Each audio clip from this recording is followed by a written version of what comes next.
December 16, 1944, broke over the Ardennes under a low ceiling of slate-gray cloud, the kind of sky that swallows sound and gives nothing back.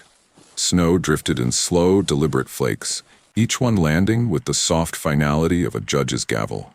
In the dense fir forests south of Monschau, the men of the 12th SS Panzer Division Hitlerjugend moved forward in confident silence. They had done this before, many times, on wider fronts and in deeper snow. Oberfeldwebel Karl Richter walked at the point of his platoon, scarf pulled high, ears straining for the familiar warnings that never came. Richter was 29, a veteran of Kharkov and Kursk who had learned to read artillery the way a sailor reads wind. American shells were loud, slow, and usually wrong.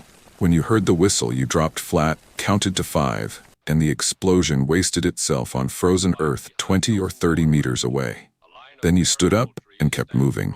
That was the ancient contract between gunner and infantryman, a contract older than any of them.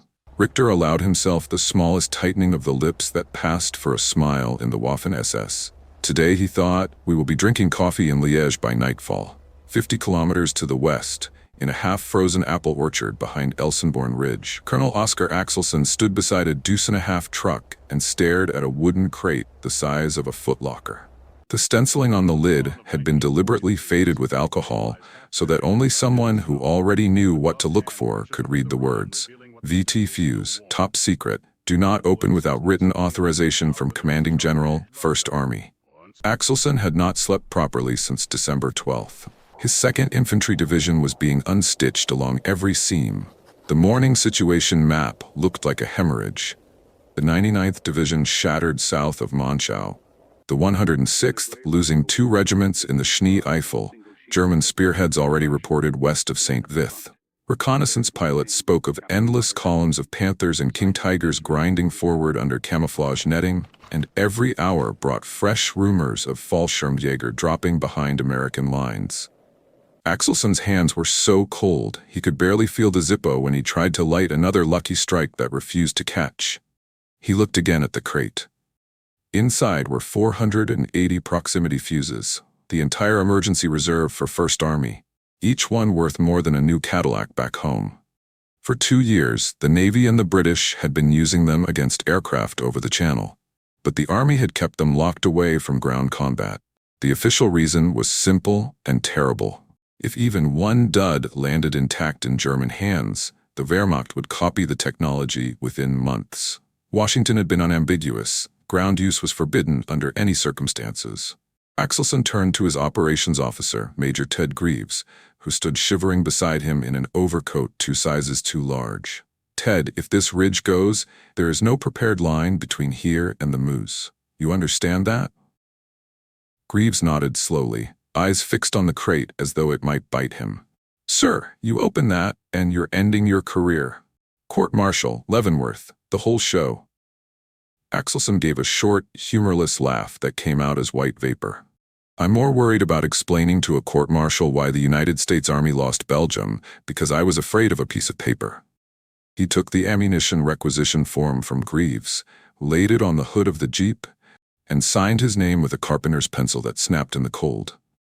Then he wrote beneath his signature, in capital letters, Authority of Commanding Officer, 2nd Infantry Division, Extreme Emergency. At so 6:12, the first truckload of the forbidden shells reached the 196th Field Artillery Battalion, dug in among the orchards and stone walls of Elsenborn Ridge.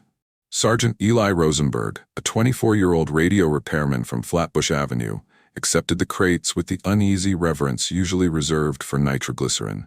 He had been briefed 2 nights earlier in a candlelit barn, sworn to secrecy so absolute that he could not even tell his own lieutenant what he was carrying. Now he knelt in the snow and unscrewed the nose fuse from a standard 105mm high-explosive round. In its place, he fitted one of the new M51s. The fuse looked innocent enough. Dull olive drab, no bigger than a coffee tin. But when he tightened it home, he could feel the faint warmth of the internal battery already alive and waiting. Somewhere inside that steel cone was a complete Doppler radar set.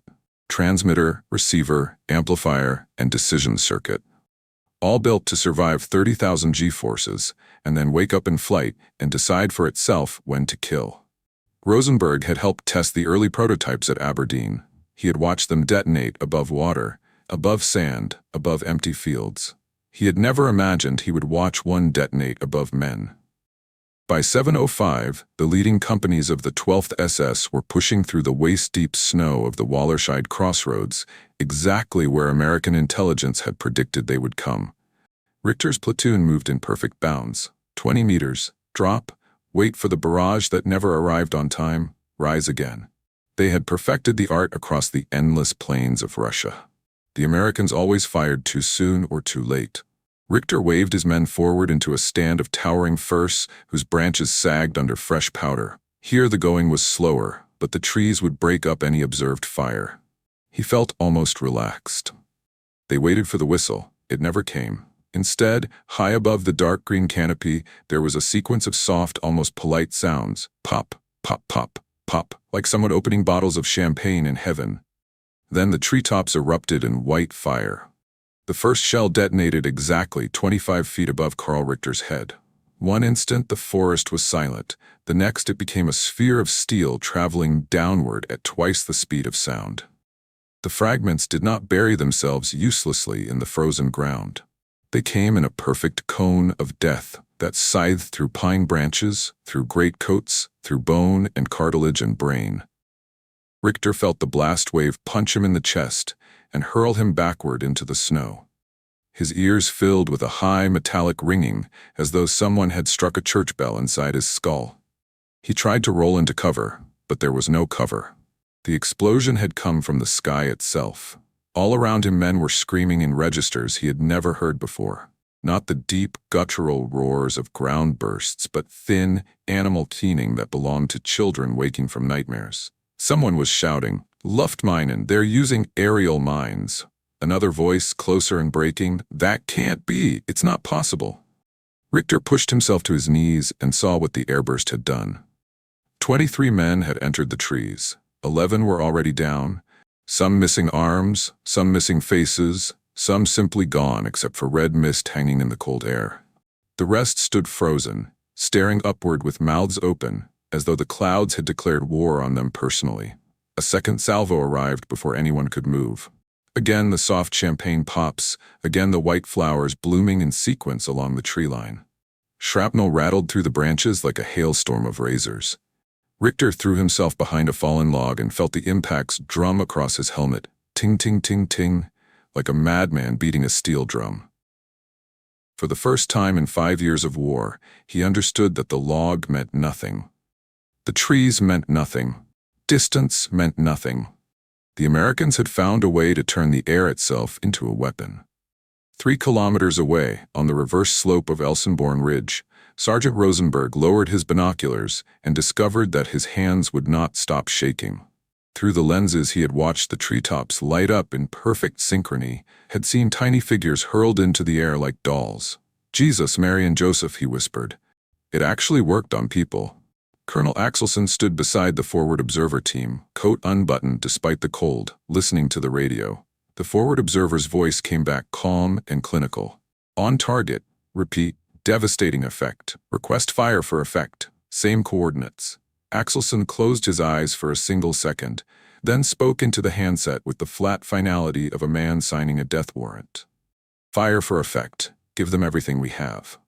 Far away, in a quiet laboratory at the Johns Hopkins University Applied Physics Lab, Dr. Merle Tuve was handed a single yellow flimsy by a Navy courier. The message had been relayed through a dozen stations and was already 6 hours old. It contained only 3 words in plain language. "IT is working." No one on that frozen field understood it yet. But the sky had just turned against the German army.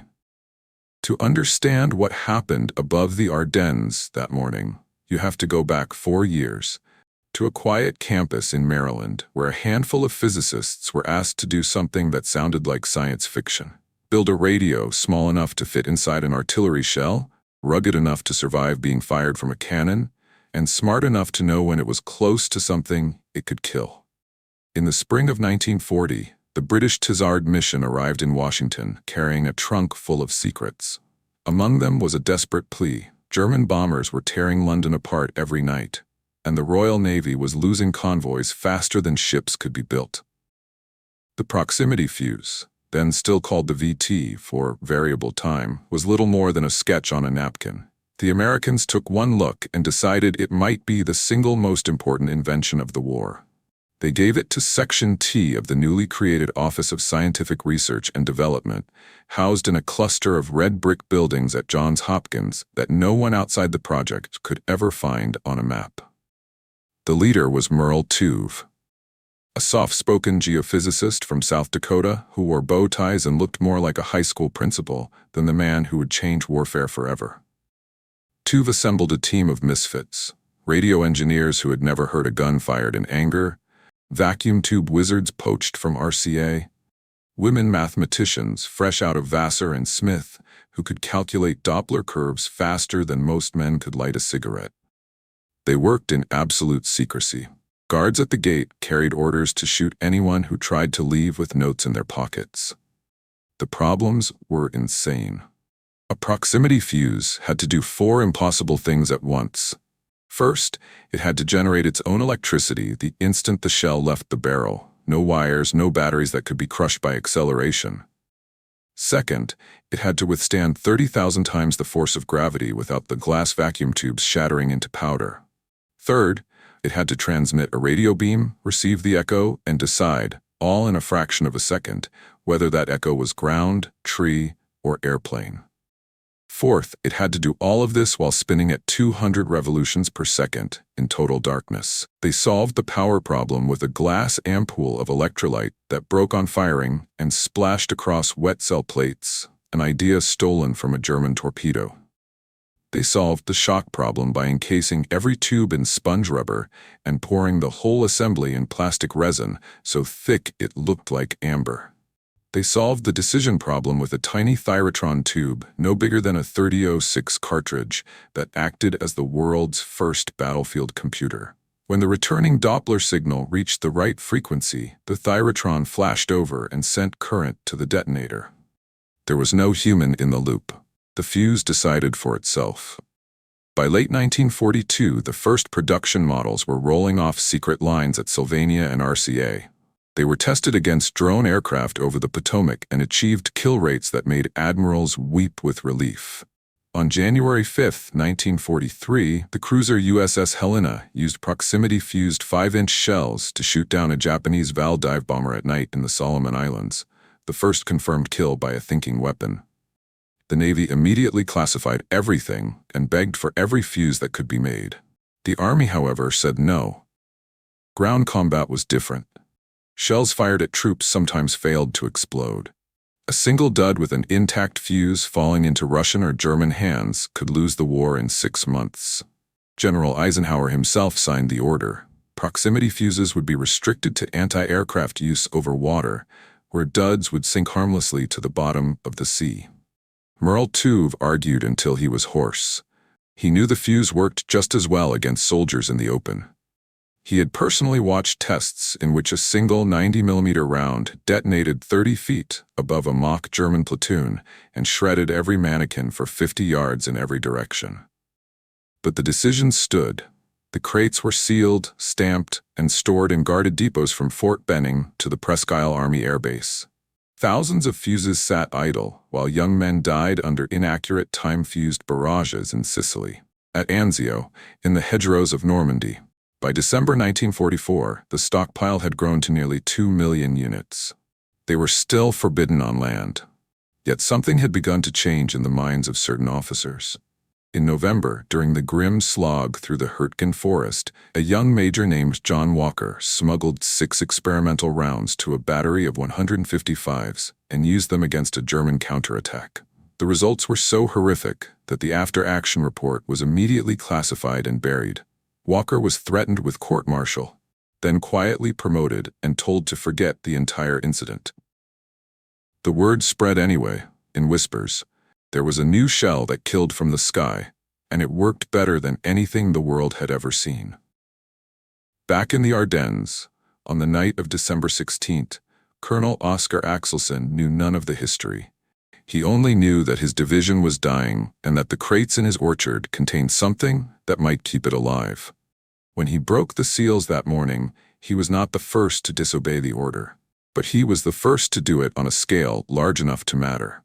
At the same moment, 300 miles away in a requisitioned schoolhouse outside Antwerp, a 29-year-old technician named Dorothy Binney sat at a long table under a single bare bulb, soldering the final wire on fuse number 1,847,206. Her fingers were raw from flux burns, her eyes red from 16-hour shifts that had been the norm since D-Day. She had no idea where this particular fuse was going, only that every one she finished might save a ship or a city, or a boy she would never meet. She pressed the completed unit into its foam nest, closed the lid, and reached for the next empty shell nose. The soft click of the plastic tray was the only sound in the room. In the cold Belgian dawn, that same fuse, now screwed into a 105mm shell marked with a discreet purple band, was being lifted into the breech of a long tom on Elsenborn Ridge. The gun captain slammed the breech shut with a metallic clang that echoed down the valley. Inside the spinning projectile, the glass ampoule waited for its moment of violent birth. The tiny transmitter slept, dreaming in radio waves no human ear would ever hear. On the German side, division commanders were already receiving the first frantic radio messages from the spearheads. Units that had advanced 5 kilometers in the first 2 hours were suddenly pinned, shredded, leaderless. No one could explain it. The Americans were not using aircraft. The sky was too low for observation planes. Yet, whole companies were being wiped out by explosions that came out of nowhere and struck from above. Some officers reported seeing faint blue flashes high in the clouds just before the detonations, as though St. Elmo's fire had learned to kill. By noon on the first day, the 12th SS Panzer Division's war diary contained a single terse entry that would puzzle historians for decades. Unidentified artillery effect. Heavy casualties from airburst without observable aircraft. Morale impact severe. In the American batteries, gunners who had spent years trying to drop shells into individual foxholes now watched in stunned silence as their rounds detonated in perfect lethal spheres above the treetops. Forward observers no longer needed to bracket targets.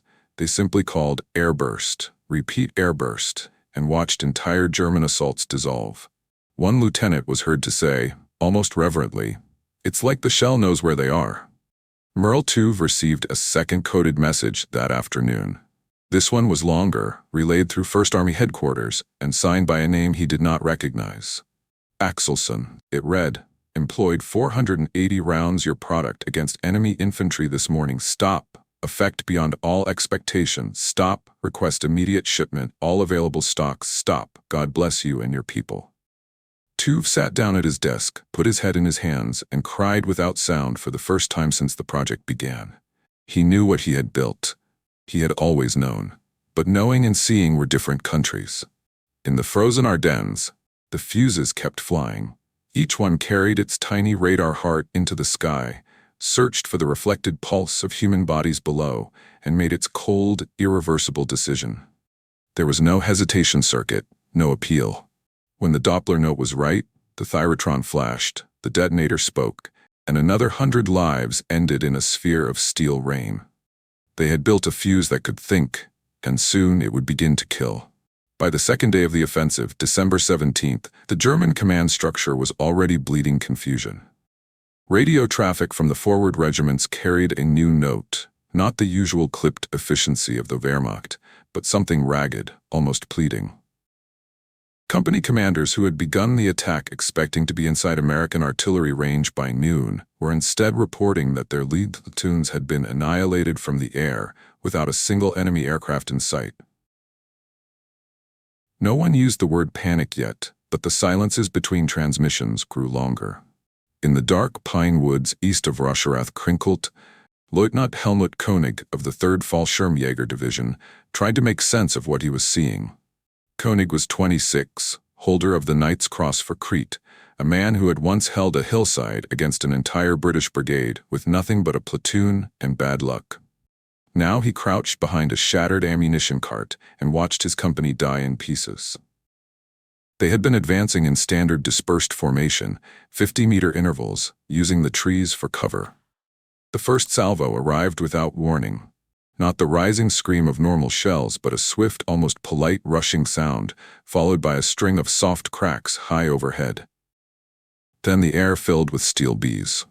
Koenig saw Gefreiter Lenz, who had been walking point, simply cease to exist from the waist up. The man's legs took 2 more steps before they realized the rest of him was gone. A second later, the same thing happened to an entire squad 20 meters to the left. There were no craters, no torn earth, only red snow and branches dripping pink ice. Koenig grabbed the nearest man by the collar. "What altitude are they bursting at?" The soldier, a boy from Düsseldorf who had lied about his age, stared upward, mouth working soundlessly. They're not missing, Herr Leutnant. They're doing it on purpose." Koenig keyed his throat microphone. "All units, take closest possible spacing. Close order. The bursts are set too high for dispersed movement." It was the first countermeasure that made sense. If the shells were detonating at a fixed height, bunching men together would reduce the lethal radius per burst. German infantry had always spread out under artillery fire. Now they were being told to do the exact opposite. For about 40 minutes, it almost worked. Casualties dropped. The advance clawed forward another kilometer. Then the second American adjustment came in. On Elsenborn Ridge, forward observer Captain Francis J. Toner watched the German columns compress through his scissor scope and spoke 2 quiet sentences into the handset. "They're bunching. Drop height of burst 15 feet. The Fire Direction Center made the correction in under 30 seconds. The next mission was fired with reduced time values on the secret fuses. High above the forest, the tiny radars inside each shell noticed the stronger return echo from the more concentrated mass of men and detonated lower, exactly where the new doctrine told them to. The effect was immediate and intimate. Where the first day's airbursts had scythed through shoulders and necks, the lower bursts now tore men apart at waist height. Koenig saw a ripple of orange flashes roll down the line of packed paratroopers like a wave of silent lightning. When the smoke cleared, the narrow forest road was paved with torsos. Legs still stood in some places, boots rooted in the snow as though waiting for orders that would never come. Someone began screaming in a language that was no longer German. Across the entire northern shoulder of the Bulge, German commanders tried every tactic their experience had ever taught them. They advanced at night. The fuses saw in the dark. They advanced in fog so thick a man could not see his own rifle. The fuses did not need eyes. They tried crawling forward on hands and knees under white bed sheets. The Doppler shift of a moving sheet was enough. They tried digging in the moment the first ranging round arrived. The shells simply burst above the half-finished holes and filled them with steel rain. Nothing worked for long. In one sector near the twin villages, a battalion commander ordered his men to hug the base of a steep cliff, reasoning that airbursts would be masked by the overhang. The American battery commander, reading the terrain on his map, simply switched to delay-fused shells for 3 minutes, cratered the cliff face, then switched back to proximity. When the avalanche of broken stone had finished falling, the fuses returned and finished what gravity began. By the 3rd morning, German field orders contained phrases never before seen in Wehrmacht correspondence. Avoid open ground at all costs, even under direct machine gun fire. Movement only in groups smaller than 4 men, intervals minimum 100 meters. An order that made any coordinated assault impossible. If airburst effect is observed, personnel are to lie completely flat and remain immobile until barrage lifts. An order that turned proud infantry into motionless targets for American tanks. The psychological fracture spread faster than the physical casualties. Eastern Front veterans, men who had laughed at Katyusha barrages and survived Stalingrad street fighting, now flinched at every faint rush of wind through the treetops. Seasoned NCOs reported soldiers refusing to leave their holes even when ordered, weeping openly, pressing their faces into the snow as though trying to burrow into the earth itself. One company commander was relieved of duty after he was found hiding beneath a supply sled, repeating over and over, "Der Himmel ist kaputt, der Himmel ist kaputt." American artillerymen, meanwhile, were experiencing something close to religious awe. Batteries that normally expended 1,000 rounds to suppress a single strong point were now stopping regimental attacks with 12. Fire missions that once required painstaking adjustment now needed only a grid square and the words VT in effect. Gunners began to speak of the fuses as living things. A corporal in the 996th Field Artillery was overheard telling a replacement, "You don't aim these shells, kid, you just release them. They find the krauts themselves." At 1st Army headquarters in Spa, intelligence officers pored over captured documents and prisoner interrogations looking for any hint that the secret had been compromised. They found none. The Germans had no name for what was killing them. They called it Teufelsartillerie, Devil's Artillery, Luftminen, Unsichtbare Granaten, invisible grenades. One shaken Oberst captured near Billingen told his interrogator with hollow eyes, "Your guns do not miss anymore. They have learned to hate." On Elsenborn Ridge, the guns never cooled. Crews worked in rotating 4-hour shifts, faces black with powder residue, hands cracked and bleeding from handling frozen brass. They no longer bothered to police their empty shell casings. The snow around each howitzer was carpeted in gleaming brass as thick as autumn leaves. When a gun barrel finally glowed cherry red and had to be replaced, the crew simply dragged a fresh tube from the reserve line and kept firing. Ammunition trucks ran continuous shuttles from Liège, their drivers half dead from lack of sleep but unwilling to stop because every crate they delivered was another German attack that would never reach American lines. In the forest below, Karl Richter, the Oberfeldwebel, who had smiled at dawn on the first day, now commanded what was left of 2 platoons, 19 men out of 96. They moved only at dusk, crawling from hole to hole like frightened animals.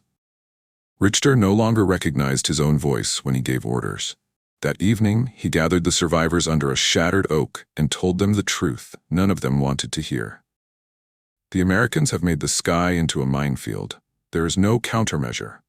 There is only luck, and luck is running out. One of the boys began to cry silently, tears freezing on his cheeks. Richter looked up through the broken branches at the low gray clouds and felt something he had never felt on any battlefield. Not fear of the enemy, but fear of the air itself. Far to the south, near Bastogne, the first crates of proximity fuses were already being rushed forward by Red Ball Express trucks that drove without headlights through the blacked-out night. The sky over the Ardennes was learning new lessons every hour, and it was a cruel but efficient teacher. For the first time, German veterans feared not the enemy, but the air itself. By December 19th, the German offensive had been running for 72 hours, and the timetable that Field Marshal von Rundstedt had written in Berlin was already a corpse. The plan had been elegant. 6th Panzer Army would smash through the American northern shoulder at Elsenborn Ridge, roll across the high ground, seize the road nets at Liège, and be across the Meuse by the 4th day. Instead, 6th Panzer Army was bleeding itself white against a low, snow-covered ridge that barely appeared on most maps. The ridge was held by the American 2nd and 99th Infantry Divisions, units that had been considered green 2 weeks earlier. Now they were veterans of a new kind of war, and the weapon that had made them veterans was the proximity fuse. On the morning of the 19th, Sepp Dietrich unleashed the full weight of the 12th SS Panzer Division Hitlerjugend in one last attempt to break through the twin villages of Rocherath and Krinkelt. 3 battalions of Panzer Grenadiers, supported by 28 new King Tigers, advanced in perfect parade ground formation across the open fields east of the villages. They believed the Americans were finished. They believed the ridge was held by remnants. They were wrong. The first warning the Germans had was the soft, almost apologetic rush of shells passing overhead. Then the sky above the snowfield blossomed into a lattice of silent white fire. 120 155mm proximity rounds detonated in a single continuous ripple at optimum height, 25 feet. The King Tigers rolled on, invulnerable, but the infantry riding on their decks and marching alongside were scythed down in windrows. An entire company simply disappeared, leaving nothing but a long red smear across the virgin snow and a scattering of rifles still standing upright, where their owners had dropped them. The surviving grenadiers tried to deploy, tried to dig, tried to crawl forward on their bellies. None of it mattered. The second mission arrived before the smoke of the first had settled. Then the third. In 8 minutes of firing, 3 American heavy battalions expended 1,140 rounds of VT-fused ammunition and annihilated the better part of 2 German regiments. The King Tigers reached the American forward line with no infantry left to support them and were picked off at leisure by waiting Shermans and tank destroyers. By noon, the attack was over. The snowfield looked like a slaughterhouse floor. That same day, far to the south, the first proximity shells reached the defenders of Bastogne.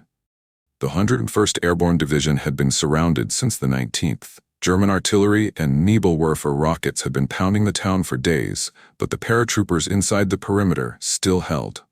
Now the tables turned. 10 truckloads of the secret ammunition arrived at dusk, under the guard of a single exasperated major who had driven through 3 roadblocks and threatened to shoot an MP rather than surrender his cargo. By nightfall, the 155mm batteries of the 101st were registering targets with a new kind of shell. At 3:14 on December 20th, the German 26th Volksgrenadier Division and elements of Panzer Lehr launched a coordinated night attack against the village of Marvy, southeast of Bastogne. They moved silently through the fog, bayonets fixed, convinced that darkness would shield them. They were met by a curtain of airbursts that turned the fog into a killing bowl. The fuzes did not care that they could not see the enemy. The radar saw for them. Whole platoons were erased in the space of a heartbeat. Survivors stumbled backward into their own lines, babbling about invisible flak and ghosts in the mist. General Heinrich von Littwitz, commanding the encircling forces, received a report that night that ended with a single sentence no German general had ever written before. Recommend immediate suspension of infantry assaults until countermeasure to American airburst weapon is developed. There would be no countermeasure. North of Bastogne, along the icy Sauer River, the 2nd Panzer Division attempted to force a crossing on the 21st. American guns on the west bank had perfect observation. For 3 hours, the German engineers and assault troops were pinned on the open eastern bank by airbursts that followed them, even when they tried to float downstream under camouflage netting. When the attack finally collapsed, the river was choked with bodies and overturned assault boats. The division's war diary recorded 1,340 casualties in a single morning, more than it had suffered in the entire first 2 days of the offensive. At Elsenborn Ridge, the defense had become something almost mechanical. American batteries now fired time-on-target missions that brought shells from every battalion in the Corps onto a single grid square at the same instant. The effect on German units caught in the open was apocalyptic. One prisoner, a shaken Hauptmann from the 3rd Panzer Grenadier Division, described it to his interrogator. "We heard nothing until the sky fell. One moment we were advancing. The next there was only fire and silence. I looked for my company and found only pieces." By December 22nd, the German High Command had quietly abandoned any hope of taking Elsenborn Ridge. The northern shoulder of the Bulge, instead of being the highway to the Meuse, had become a graveyard. 6th Panzer Army's spearheads were ordered to shift south, away from the ridge, away from the guns that never missed. But there was no safe direction anymore. Wherever German troops concentrated, the airbursts found them. Wherever they dispersed, American tanks and infantry overran them. The proximity fuse had removed the last margin of safety that infantry had always possessed. The knowledge that artillery, no matter how heavy, was inaccurate enough to survive. That margin was gone. Survival was no longer a matter of training or courage or experience. It was a matter of geometry and radar return. On Christmas Eve, General Hasso von Manteuffel, commanding 5th Panzer Army, sent a terse signal to von Rundstedt's headquarters. "Offensive has lost momentum. Enemy artillery effect with new type shell is decisive factor. Request permission to transition to defensive posture." The request was denied, but everyone understood what it meant. The deepest penetration of the Bulge, reached by Piper's battle group near Stavelot, had already begun to withdraw under relentless air and artillery attack. The great counteroffensive, launched with 400,000 men and 1,400 tanks, was fracturing along every seam. American commanders, reading the intercepted traffic and studying the aerial photographs of German columns streaming eastward, began to use a new phrase in their situation reports: Enemy disintegration observed. In the cellars and barns around Bastogne, paratroopers who had expected to be overrun by Christmas were instead listening to German wounded crying in the snow outside their lines. In the gun pits on Elsenborn Ridge, exhausted crews opened the last crates of purple-banded shells and realized they would not need them all. The battle was no longer in doubt. December 26, 1944. The snow finally stopped falling, and a pale, merciless sun rose over the Ardennes. From the air, the battlefield looked like a torn white sheet soaked in rust. The German spearheads were in full retreat, leaving behind thousands of vehicles, hundreds of tanks, and tens of thousands of dead.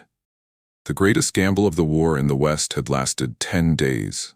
It had been broken not by superior numbers, not by tanks or aircraft, but by a coffee can-sized radar that had learned to kill from the sky. In the cellars of Bastogne, men of the 101st Airborne emerged, blinking into the cold light, and stared at the carnage beyond their perimeter. German bodies lay in windrows, where the last airbursts had caught them. One paratrooper, Technical Sergeant Donald Burgett, walked to the edge of a field and looked down at a frozen German boy no older than 18. The boy's eyes were still open, fixed on the empty sky, as if waiting for an explanation that would never come. Burgett closed the eyes with 2 fingers and said, very quietly, "You never even heard it coming." On Elsenborn Ridge, Colonel Oscar Axelson finally slept for the first time in 12 days. When he woke, his adjutant handed him a message from 1st Army headquarters. It contained no reprimand, no mention of court-martial. Only 3 lines. Extraordinary initiative, northern shoulder, decisive factor, stopping enemy offensive. You are directed to continue employment VT ammunition at discretion. Well done. Axelson read it twice, folded it into his pocket, and walked to the orchard where the empty crates were stacked like coffins. He stood there a long time, saying nothing. Across the ocean, in the quiet, red brick buildings at Johns Hopkins, Merle Tuve received the final casualty estimates and the first battlefield photographs. He sat alone in his office until long after midnight, staring at a single image. A snow-covered forest clearing lit by the flash of an airburst, human figures suspended in mid-air like grotesque marionettes. He locked the photograph in a drawer he would never open again and wrote a short memorandum that was classified for 50 years. We have succeeded beyond our most optimistic predictions. The device performs perfectly. I am not certain this is cause for celebration. The numbers were merciless. Between December 16th and December 26th, American artillery fired approximately 91,000 proximity-fused rounds in the European theater, almost the entire secret stockpile that had been hoarded for 4 years. German estimates, pieced together after the war from surviving unit records, placed their losses from these shells alone at between 21,000 and 27,000 killed and seriously wounded. Entire battalions simply ceased to exist as fighting formations. The psychological damage was incalculable. Post-war interviews with survivors repeatedly returned to the same phrase, "Wir hatten keine Deckung mehr." We had no cover anymore. The proximity fuse did not win the Battle of the Bulge by itself.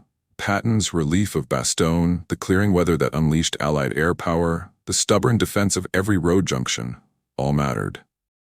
But every honest after-action review agreed on one point. Without the sudden, decisive, and completely unexpected lethality of VT-fused artillery, the German offensive would have reached the Meuse, possibly Liège, and the war in Europe would have dragged into the summer of 1945 or beyond. The secret was safe. Not a single intact proximity fuse was ever recovered by the Germans. The few duds that did fall were fitted with self-destruct charges that turned them into harmless scrap. By the time German scientists heard rumors of a radar fuse, their country was already in its death throes. The age of smart weapons had begun in the snow of the Ardennes, and it began with a disobedience. Colonel Axelson was never court-martialed. He finished the war as a brigadier general and died quietly in 1978, still refusing interviews about the decision he made on a frozen orchard in December 1944. Sergeant Eli Rosenberg went home to Brooklyn, opened a radio repair shop on Pitkin Avenue, and never told his children what he had seen through binoculars on a Belgian ridge. Merle Tuve returned to pure research, helped invent radio astronomy, and took the burden of what he had built to his grave. The battlefield itself changed forever. After the Bulge, every major army on Earth began pouring money into guided munitions. Shells that could steer, bombs that could think, missiles that could loiter and choose their own targets. All traced their spiritual lineage to that tiny humming radar born in a Maryland laboratory and baptized in blood above the Ardennes forest. In the end, the soldiers who survived remembered it the same way, American and German alike. They remembered the soft champagne pop high overhead, the sudden white flash that froze the world for an instant, and the silence that followed, a silence deeper than any snowfall because it contained the absence of men who had been standing there a heartbeat earlier. Years later, an old Oberfeldwebel named Karl Richter, one of the very few from his company to make it home, was asked by a historian what the war had taught him. He thought for a long time, staring out a window at a peaceful German sky, and finally answered in a voice that still carried the echo of 1944. Man used to fight man, then man made machines to fight for him. But in the Ardennes, the sky itself learned how to kill us, and once that happened, courage didn't matter anymore, only mathematics. In the frozen forests where empires broke, where boys from Dusseldorf and Brooklyn discovered that the old rules were dead, the proximity fuse delivered its final, quiet verdict. When the invisible becomes unstoppable, the battlefield no longer belongs to the brave. It belongs to the ones who taught the air to see. In the Ardennes, the Germans learned too late. Once the sky becomes your enemy, you have no chance. If you want more untold brilliance from World War II, subscribe.